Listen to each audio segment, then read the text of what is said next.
8 बातें भगवत भक्त अपने जीवन में जांच ले कि है कि नहीं है, अगर ना हो तो धारण कर ले। पहला है, संत महापुरुष आपके जीवन में है कि नहीं, ये जांच करनी है। देखा है हमने, अगर किसी संत को आदर्श मानकर आप नहीं चल रहे हो तो दिमाग को खसकते हुए देखा, खसक गया है दिमाग। वो मनमानी आचरण केवल सिद्ध बनने के लिए कर रहे हैं। उनके आचरण ऐसे कि भोले भाले लोग ये समझे कि ये तो सिद्ध है। और जानते हो सिद्ध किसे कहते हैं? ब्रह्म भूता प्रसन्नात्मा न सोचति न कांक्षति समः सर्वेषु भूतेषु मद भक्तिम लभते पराम निर्माण मोहाजित संग दोषा अध्यात्म नित्या विनिवृत्त कामा द्वंद्वरि विमुक्ता सुख दुख संगई गच्छन्त मूढ़ा। ये स्थिति आनी चाहिए। पूरा कोरा जैसे नाटक मंच पर नाटक किया जाता है ना, पूरा दिखाई देता है, पूरा नाटक। क्यों? क्योंकि कोई डांटने वाला नहीं है, कोई आदर्श नहीं है महापुरुष जीवन में। जो मन में आवे सो बोलो, जो मन आवे सो नाटक करो, तो 100 200 500 लोग भोले भाले जिनको ककाहरा नहीं आता परमार्थ का, वो कह देते मेरे भगवान, मेरे सिद्ध योगी, मेरे महापुरुष, मिटिया मेट कर देते हैं। बात तो तब समझ में आवे जब रसिक जन पास करे, गुरुजन पास कर दे। अपने मन से कुछ नहीं होता, जिसे महापुरुष पास कर दे वही होता है। संत महापुरुष कहे ठीक चल रहे हो, ठीक है, या वो मौन स्वीकृति दे दे, ठीक है। अपने मन से सिद्ध बनने पर सिद्ध थोड़ी कोई हो जाता है। जीवन में तुम्हारे संत हैं कि नहीं, बस इतनी बात देखो। अब एक भगत जी आए थे, अपने लोग तो सबका आदर ही करते हैं। उनका दिव्य रूप से हनुमान जी हमारे सामने प्रकट हुए थे। सच्ची बात कह रहे हैं, जिस समय दिव्य रूप हनुमान जी ने धारण किया तो हनुमान जी महाराज के ही भाई पवन पुत्र भीम कंपायमान थे। भीम जैसे हनुमान जी वैसे भीम, बड़े बड़े पर्वतों को अपनी टक्कर से चूर करने की सामर्थ्य रखने वाले। अभी पैदा ही हुए थे भीम और गोद में लिए हुए माता कुंती चल रही थी। अचानक सिंह निकला, दहाड़ हुई तो गिर गए भीम। तो जो जिस चट्टान पे गिरे चकनाचूर हो गई चट्टान, और उस आवाज से भयभीत होकर भाग पड़ा सिंह। अभी गोद में बच्चा थे। वो भीम जिस समय प्रार्थना की कि भैया मैं तुम्हारा वो दिव्य रूप देखना चाहता हूं, तो उनका काहे को तुम व्यर्थ में ऐसा तुम नहीं देख पाओगे। तो उनका हमारी लालसा है, आपका छोटा भाई हूं। तो पट्टहास किया हनुमान जी का वो दिव्य रूप कि कंपायमान होकर कह रहे थे, हे वायुपुत्र, हे पवन पुत्र, तुम अपने रूप का संवरण करो, मेरी सामर्थ्य नहीं। और वो व्यक्ति ऐसे कह रहा, मैं दिव्य हनुमान। हम कह रहे पाखंड मत करो, ठीक से चलो तो ये सब भगवत स्वरूप अनुभव में आ जाएंगे। ठीक से चलो, बड़ा विचित्र स्वरूप है। जब तक जीवन में कोई संत नहीं, तो हम ये देख रहे हैं कि वो जीवन या तो पाखंड में सकेल जाएगा, और या तो व्यर्थ के चिंतन में फंसा हुआ अपने को मान लेगा कि मैं सिद्ध हूं। आपका शब्द, आपकी दृष्टि, आपकी चेष्टा, तस्मात् शास्त्रम प्रमाणम ते, तब सिद्ध माना जाता है। बहुत सिद्धों के दर्शन हुए, गंगा किनारे सिद्धों का हमने कभी नहीं देखा ऐसा प्रमादी। सिद्ध प्रमादी नहीं होता। 95 वर्ष की आयु पूज्य स्वामी श्री ओंकारानंद सरस्वती जी महाराज 4 बजे एक अपने निज जन से कहते, वो स्वेटर पहना दीजिए। बोले स्वामी जी अभी तो धूप है। नहीं, अंदर अभी जाएंगे, चिंतन में विक्षेप होगा, हमारे पास समय नहीं, डाल दो शरीर में। अब इसका एक साधारण शब्द हुआ, इसका प्रभाव इतना पड़ा कि इतनी अवस्था में इतने चिंतन परायण की स्वेटर पहनना है, ये स्मृति बाधा ना पहुंचा पावे, डाल दो शरीर में। कितना सूक्ष्म। बड़े बड़े महापुरुषों को देखा है, अपने ब्रज के प्रेमी जनों को और ब्रह्मबोध संपन्न दोनों महापुरुषों को, किंचन मात्र कहीं भी कोई भी शास्त्र विपरीत शब्द नहीं, एक सेकंड की चेष्टा नहीं पाई शास्त्र विरुद्ध। और यहां शास्त्र में है ही नहीं, हो वैसे सिद्ध हो रहे हैं। क्यों? क्योंकि जीवन में किसी आदर्श महापुरुष का अंकुश नहीं। अगर किसी संत का भय तुम्हारे जीवन में नहीं है तो ये माया रौन देगी, पक्का समझ लीजिए। कोई महापुरुष तुम्हारे ऊपर अंकुश लगाने वाला हो। तो इसीलिए जो देहाभिमानी जी होते हैं भाग पड़ते हैं, क्योंकि उनकी सिद्धावस्था में वो बाधा पहुंचाएंगे गुरुजन। असली सिद्ध बनो, नाटक नहीं, तो भाग पड़ते हैं। और जो गुरुजनों की शरण में रहता है वो परिपक्व भगवत प्राप्त महात्मा बन जाता है। इसलिए पूज्य बाबा कह रहे, पहला, किसी महापुरुष का अनुशासन है कि नहीं। प्रगट में अनुशासन जरूरी है, प्रगट में अनुशासन जरूरी है। नारदानंद सरस्वती जी महाराज नैमिषारण्य के पीछे आए थे, कुछ परिक्रम उन्होंने बताया। अब वो पधार गए जो वहां के अधिकारी बनाए गए, विवेकानंद जी। नए वस्त्र धारण करके आ गए। सदुवई में मना है, यदि ऊपर का नया वस्त्र हो तो नीचे का पुराना और मलिन होना चाहिए। अगर नीचे का तो फिर ऊपर का पुराना मलिन, मैच नया, क्रीच एकदम, ये सब साधुता के कुछ नियम होते हैं, साधुता की एक मर्यादा होती है। तो वो दोनों नए पहन करके आ गए, भूल हो गई उनसे, देखा शिष्य। और नैष्ठिक ब्रह्मचर्य में सफेद कपड़े पहनाए जाते, तो और वो खिले हुए ऐसे बांधे, ऐसे सब उनकी दृष्टि गई। लाख लाख जहां बैठकर सत्संग सुनते हैं स्वामी श्री नारदानंद सरस्वती जी, बड़े ही महापुरुष थे, अपार भीड़। और सत्संग के बाद 1 घंटा सबको एकांत चिंतन करो, क्या वहां ब्रह्म ज्ञान का सत्संग होता था। प्रातःकालीन बेला पे जैसे अपने यहाँ सत्संग होता है, वहां थोड़ा विलंब होता था, 5:30 बजे। जो निज जनों का वो योग वासिष्ठ से कैसे तुम्हें बताएं, जो उस सभा में बस यही लगता है कितनी जल्दी देह राख छूटे और अपने स्वरूप में महापुरुषों का वचन का प्रकाश होता है। एक सत्संग होता था सामूहिक सब लोगों को, एक होता था पर्सनल, जो दिव्य साधक हैं केवल वही बैठ सकते हैं, अन्य नहीं। ऐसे पूज्य बाबा के यहाँ भी एक होता था पर्सनल ज्ञान का और एक होता था सामूहिक प्रवचन। तो उस समय सामूहिक सत्संग चल रहा था, काफी सब समाज लाखों की थी। देखा दूर से, एक शिष्य से कहा गौशाला में जाओ, गोबर को गीला कर दो। उनसे कहा विवेकानंद गोबर की छवियां भर करके यहां खड़े हो सत्संग के पास, वहां नन नच हो नहीं सकता। और गीला गोबर तो जो 2 घंटा सत्संग हुआ पूरा टप टप ऐसे कपड़ों में, पूरी हालत बिगड़ गई। क्या था ये? संत शासन। अब दोबारा वो गलती नहीं होगी, समझाने की जरूरत नहीं, अब समझ गए कि हमसे गलती क्या हुई। संत शासन नहीं है तो ये मन बहुत विचित्र है, बहुत विचित्र है।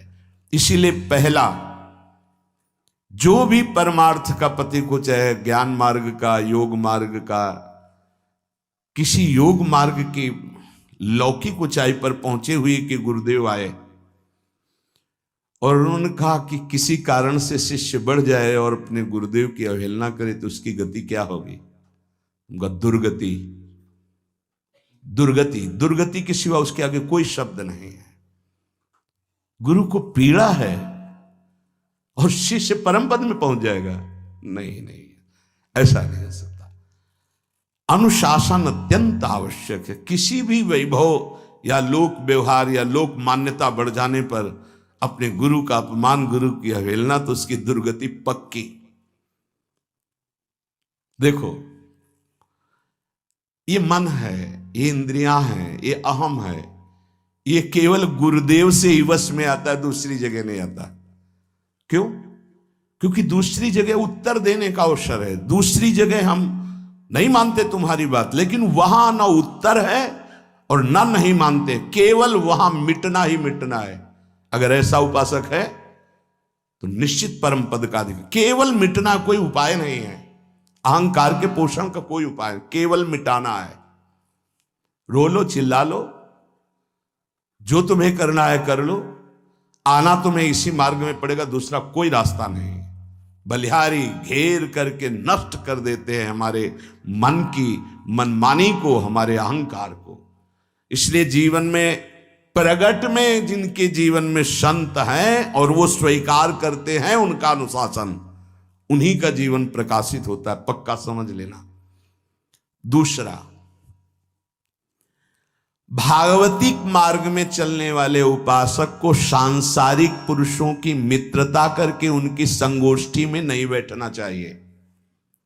इस बात को बहुत अच्छे से समझ लो। सांसारिक पुरुषों की जो वृत्तियां होती हैं उनमें बड़ा आकर्षण होता है भोगों का, प्रपंच का। जो साधक भ्रमणशील हैं, अगर वो गृहस्थों के यहां जाकर उनकी सैयाओं पर सोते हैं तो उनकी दुर्दशा क्या होती है चित्त की, वो खुद अनुभव करके देख ले। आज तो शास्त्रीय पद्धति को समझा ही नहीं जा रहा। जब बड़े बड़े सुभट गंगा किनारे त्याग वैराग्य ज्ञान के मिले ना, तो आगे का रास्ता खुलता चला गया। सांसारिक पुरुषों के समुदाय में बैठना था। वो तुम्हें भगवान कहेंगे, ईश्वर कहेंगे, अवतार कहेंगे, उनको कुछ ज्ञान नहीं। आप मान बैठेंगे अपने को भगवान, अपने को ईश्वर, अपने को अवतार मानिए, तो आप जो अवतार है ना, ईश्वर है ना, भगवान है, उनसे विमुख हो जाएंगे। यहां जो भी अवतरित हुए हैं भगवत पार्षद, वो सदैव दैन्य ही रहे हैं। आप देख लीजिए, उच्च कोटि के महापुरुष चाहे जितनी ऊंचाई पर चढ़े हों, सदैव भगवान की ही स्थापना की है। भगवान के नाम की, रूप की, लीला की, धाम की, भगवत महिमा की स्थापना की है, अपनी नहीं, अपने पार्थिव शरीर की नहीं। ध्यान रखना, जितने महापुरुष प्रकट हुए भगवान की स्थापना की। अगर हम संसारिक पुरुषों का संग करेंगे तो कई तरह से हानि हो जाएगी। सत्संग हो रहा है, बस इतने जो चाहो बैठ जाओ। हमारा पर्सनल एकांतिक केवल गुरुदेव से संबंध है और उनके द्वारा बताई हुई उपासना में हमारा समय व्यतीत होना चाहिए। कोई हमारा मित्र नहीं होना चाहिए, अलग से संगोष्ठी नहीं होनी चाहिए विषयी पुरुष की, सांसारिक पुरुष की। तीसरा, किसी भी अपनी निंदा करने वाले के प्रति कभी भी बुरा व्यवहार बर्ताव नहीं करवाना चाहिए, क्योंकि भगवान प्रेरित करते हैं निंदा करा करके महान बनाने के लिए। ये शब्द याद कर लो। जब तुम्हारी निंदा होने लगे, प्रतिकूलता होने लगे, विपत्ति आने लगे, संकट सताने लगे, तो जान लेना कि तुम्हारी अध्यात्म की भूमिका उठने वाली है, पक्का। ये अध्यात्म की भूमिका उठना बहुत कठिन होता है। अध्यात्म का प्रवचन कर लेना बहुत सरल होता है, नहीं? हाँ, चमड़ी को चिकनी करके और अध्यात्म का प्रवचन करने में कोई कठिनता नहीं, लेकिन चमड़ी और दमड़ी का राग मिटा दे, फिर अध्यात्म की तरफ चले, ये किसी फक्कड़ महात्मा का कृपा पात्र ही होगा, जो फकीर होगा, जिसने विश्व की समस्त भोग वासनाओं को रौंद करके अपने स्वरूप में स्थित हो गया। ऐसे महात्मा के संग के बिना अध्यात्म का रंग नहीं चढ़ सकता, और देखने को मिल रहा है। जब तक हमें अध्यात्म का परिचय नहीं है तब तक कहीं भी हम राजी हो जाते हैं। अरे राजी होने को तो टाकीज के सामने देखो जाके, हजारों की भीड़ लगती, लाइन में खड़े होते हैं, पैसा देते हैं, और क्या देखने जाते हैं? झूठा तमाशा। उनको आप क्या कहोगे? ज्ञानी कहोगे? सत्संगी कहोगे? भीड़ का इकट्ठा हो जाना कोई अध्यात्म का चमत्कार नहीं होता। तो अध्यात्म का चमत्कार तो अंतर की वृत्ति का परिवर्तन हो जाना होता है। नहीं तो अगर एक नृत्य करने लगे ना तो हजारों उसको देखने खड़े हो जाते हैं। फिर 14 संगीत बज रहे हैं, फिर इसके बाद अगर हजारों ये बैठे मनोरंजन कर रहे हैं तो इनका कोई महत्व तो नहीं। अगर एक महात्मा कह देता है कि तुम वास्तविक भगवत मार्ग के पथिक हो तो धन्य हो गया जीवन, और 1 करोड़ लोग कह दें कि परमार्थ का पथिक है तो मान्यता नहीं मानी जाएगी। ये अध्यात्म है, अध्यात्म। इसीलिए कह रहे हैं कि सांसारिक पुरुषों की संगोष्ठी में रति न करे। तीसरी, अपनी जब कोई निंदा करे तो उसका भला जरूर मना देना, बुरा मत मना देना, नहीं तो अध्यात्म छूट जाएगा। अपने पास सामर्थ्य होने पर नीचापमानम सुधा, वो नीच है, हम उस पर शासन कर सकते हैं, पर उसके द्वारा किए हुए अपमान को सह गए और अंदर से मनाया, भगवान तुम्हें सुखी रखे, स्वस्थ रहो, और कभी भी हम आपका विरोध नहीं करेंगे, जब अवसर मिले तब फिर हमारी निंदा करना, भगवान तुम्हें स्वस्थ रखे, तुम्हारा कभी अमंगल न हो। ध्यान रखना अध्यात्म। चौथा, अपने मुख से कभी किसी की निंदा ना करना। निंदा व्यक्तिगत नाम लेकर के की जाती है, सिद्धांत सार्वभौम वर्णन होता है। जैसे यहां हम कह रहे हैं, वो निंदा सिद्धांत के विपरीत आचरण में जो चलते हैं उनकी है। कौन है? नाम नहीं है, रूप नहीं है। सिद्धांत में चलना एक ये मार्ग, सिद्धांत से बिलक चलना ये पाखंड है। पाखंड और दंभ की निंदा होती, और सत्य की कोई निंदा करे तो वो प्रकाशित होता है। सत्य निंदा से ढकता नहीं। जैसे कोहरा थोड़ी देर के लिए सूर्य को ढकने का नाटक कर सकता है, लेकिन सूर्य जब प्रकाशित होगा तो कोहरे की धज्जियां उड़ जाएंगी। पांचवा, मान लेने की इच्छा का त्याग करके अपने समीप जो भी आवे, छोटा बड़ा, सबको प्यार और मान देना। ये 8 अच्छे उपासक में सब लक्षण पाए जाते हैं। दूसरों को मान देने का स्वभाव रखना, चाहे छोटा बच्चा ही क्यों न हो। ये नहीं कि धनी मानी बड़ा आकर के धन राशि दे रहा है तो उसका सम्मान हो रहा है, और एक छोटा प्रणाम कर रहा है उसकी तरफ देखा भी नहीं जा रहा। नहीं, बच्चे से लेकर कोई भी, सबको एक ही प्यार की दृष्टि से देखना, भगवत भाव से देखना, अपने को मान रहित और दूसरों को मान देने का स्वभाव बना देना। छठवां, अपनी इंद्रियों को सदाचार परायण रखना। इंद्रियां ये सदैव व्यभिचार की तरफ भागती हैं। नेत्र व्यभिचार दोष, बार बार दूसरों के प्रति देखना आकर्षणकारी, कैसा भी दोष अंदर का भाव हो, नेत्र दोष। दूसरों की बातें सुनना, श्रवणेन्द्रिय दोष। वाणी से दूसरों की चर्चा करना, वाणी, ऐसे हर इंद्रिय अपने व्यभिचार में जाना चाहती है। सदाचार परायण उपासक होता है। कल की बात है, कल चिंतन हो रहा था श्रीमद् भगवत गीता जी का। अगर उपासक में सदाचार, इंद्रियों की पवित्रता नहीं है तो ढकोसला किसी वक्त कुछ नहीं रहेगा। ये अच्छे से समझ लो। इंद्रियों का विलास चल खुला दिखाई देता है, खुला एक दृष्टि होती है, उसमें दिखाई देता है। अंतर में ब्रह्म बैठा हुआ शांत मौन है और ये समझ नहीं पा रहा, केवल नाटक पे लगा हुआ है। अपना मन, अपनी इंद्रियां यदि संयम में नहीं है, सदाचार में नहीं है, तो ढकोसला ही है, आडंबर ही है, नाटक ही है। पक्का समझ लीजिए। अगर वो संयमी नहीं है, जितेंद्रीय नहीं है, मनोनिग्रही नहीं, तो अध्यात्म क्या है? क्या प्रवचन हो रहा है? किस बात का प्रवचन हो रहा है? जो अनुभव हुआ उसका हो रहा है, शास्त्र सम्मत हो रहा है। जितेंद्रियता नहीं, इंद्रिय निग्रह नहीं, मनोनिग्रह नहीं। छठवां, सदाचार परायण, अर्थात इंद्रिय और मन शास्त्राज्ञा के अनुसार चले। जिसका इंद्रिय मनोनिग्रह युक्त समय व्यतीत होता है भगवत चिंतन में, वो महापुरुष है। अभी वर्तमान में ही है, चिंता मत करो, स्थिति जागृत होने में देर नहीं। बंद रखो अपनी खिड़कियों को, कहीं माया की हवा ना घुस जाए। सच्ची सच्ची तुममें बहुत सामर्थ्य है, जागो। अगर झुक गए तो रौंद दिए जाओगे।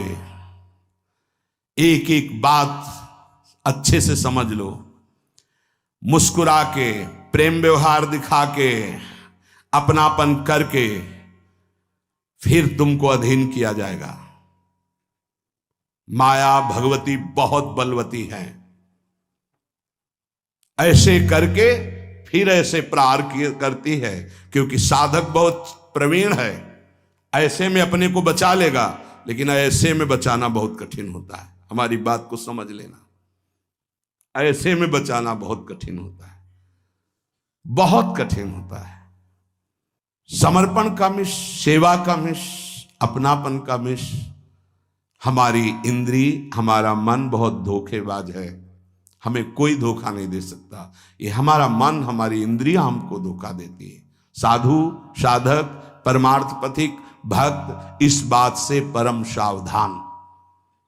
सदाचार और सरलता, संयम के साथ हमारा समय व्यतीत होना चाहिए। किसी के गवाही की जरूरत नहीं है, किसी के प्रमाण की जरूरत नहीं। आप खुद अपने हृदय की भूमिका को नाप लीजिएगा, कितनी ऊंचाई पर चढ़ रहे हो आपको खुद अनुभव में समझ में आ जाएगा। जो इंद्रियों का गुलाम, मन के द्वारा भ्रष्ट आचरण करने वाला है, वो कुछ भी हो, कोई भी हो, कहीं भी हो, दुर्गति शब्द से ही संबंध है। जीते जी दुर्गति, फिर फांसी ऐसी लगे तेषम दुख न हो। सच्ची मानना, जब गलत हो जाता है आचरण, तो अपना मन अपने को कहता है नष्ट कर दो, ये जीवन किस काम का। होश में हमारे शब्दों को ध्यान से सुनना। जब इतना गलत हो जाता है तो अपना चेहरा अपने को पसंद नहीं आता, और अपना जीवन अपने को पसंद नहीं आता, और अपने अंदर से मन कहने लगता है नष्ट कर दो इस शरीर को। फिर वो जो आगे की लीलाएं होती है, अच्छा ऐसा हुआ, फांसी लगा ली, जहर खा लिया, ये कर लिया, वो कर लिया। वो इन्हीं इंद्रिय और मन की फिसलन को नहीं सह पाया। अच्छा, किसी महापुरुष का शासन नहीं था, नहीं, उस चूक में भी बचत हो जाती है। एक बहुत बड़े महापुरुष के समीप रहने वाले से चूक हो गई, तो उन्होंने अपने आसन के पास आसन लगवाया। सब साधुकों ने कहा कि बहुत बदनामी होगी, क्योंकि आपका नाम आगे है और वो आपके आश्रित है, ऐसा है किसी महापुरुष के।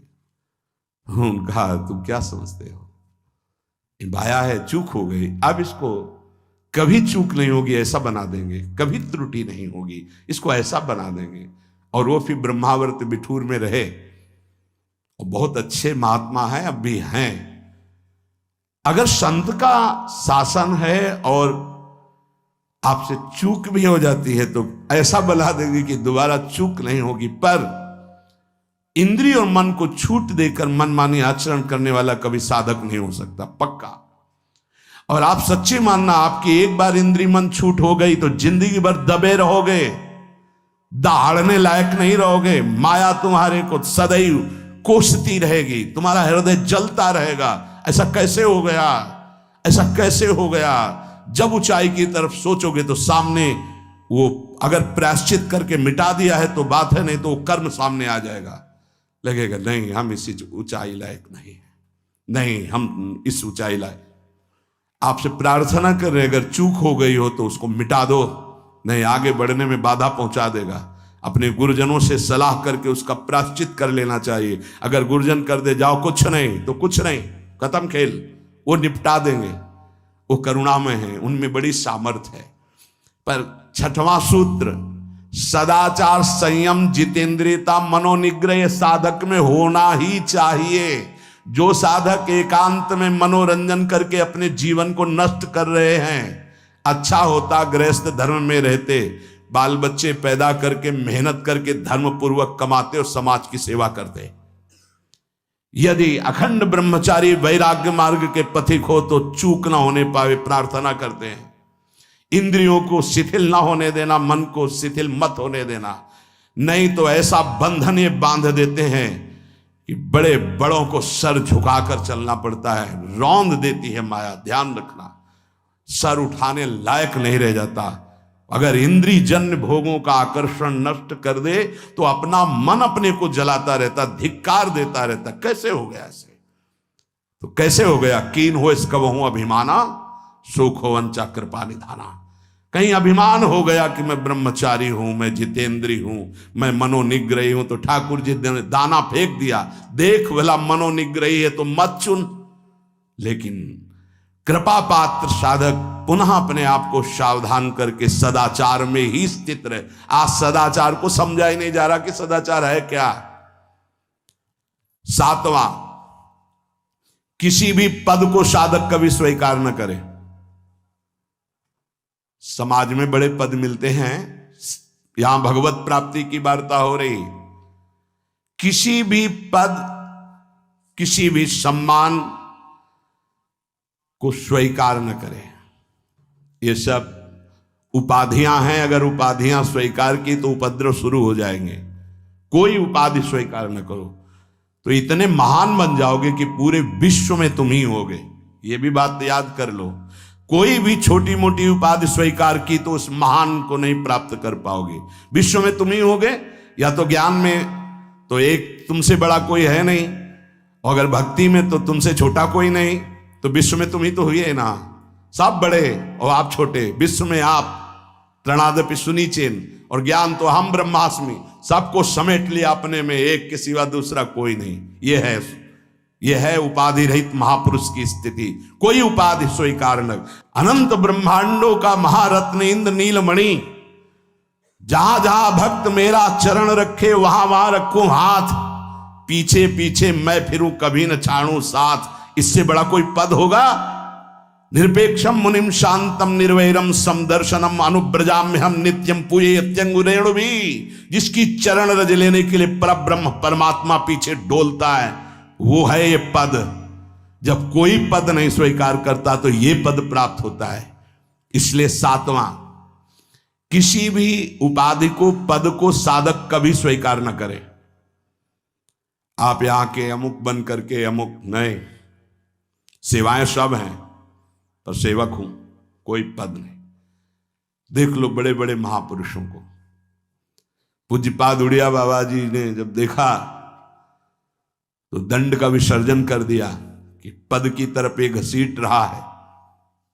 गंगा जी में महाप्रभु चैतन्य देव ने गंगा जी में जो हमारे परम पद के बीच में आएगा वो सबका प्रवाहित कर देना ही उचित है। बहुत समझना, पूरे जीवन भर याद रखना, यह अध्यात्म है। अध्यात्म कभी कोई भी उपाधि स्वीकार ना करे। वो बहुत जल्दी उपाधियां सामने लिख दी जाती हैं, तभी कोई वो स्थिति ही नहीं आती। उपाधि हमारे ब्रजमंडल में एक से एक महापुरुष हुए हैं। बाबा प्राण धन रहे हैं, कितने संत महापुरुष, और उनको यहां प्यार से ब्रजवासी जन मेरो बाबा प्रिया प्रीतम के लाडले। कोई उपाधि नहीं, कोई पदवी नहीं, कोई प्रतिष्ठा नहीं। और 8वां, ये आखिरी, किसी भी परिस्थिति में अपने आराध्य देव का चिंतन ना छूटने पावे। पूर्णता ये तभी हो सकता है जिसके जीवन में ये 3 बातें हैं। आखिरी वाली बात, किसी भी परिस्थिति में अपने लक्ष्य का चिंतन न छूटने पावे। ये 3 बातें जिसके जीवन में हैं तो ये आखिरी बात पूर्ण होगी। आखिरी और पहली 2 बहुत जोर की बात थी। पहली थी किसी संत महापुरुष का शासन, और पूर्णता आई किसी भी परिस्थिति में अपने लक्ष्य का चिंतन न छूटना। बीच में अपने आप सब आ जाएगा।